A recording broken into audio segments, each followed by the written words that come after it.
আজ তোমাদের এমন জিনিস দেখাবো যার দ্বারা শরীরের সব ব্যথা কমে যাবে। দাঁড়াও দাঁড়াও, এটা কিন্তু আমার কথা নয়। ব্যাপারটা হলো, রাস্তায় অ্যানাউন্স করছিল এইরকম, তা শুনে আমরাও যাই আর আমাদেরকে ট্রাই করতে দেয়।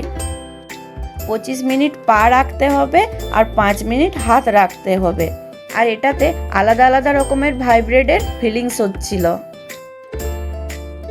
এদিকে ঈশা রানী একা একা বোর হচ্ছে, তাই ফোনটা দিতে বাধ্য হলাম। এমনিতে কিন্তু আমরা ফোন ওর হাতে দিই না। এই মেশিনটাতে নাকি শরীরের নার্ভ সিস্টেম স্ট্রং করে, আর তার সাথে অনেক পুরনো ব্যথাও কমে যায়, এসব কিছু এখানে লেখা ছিল।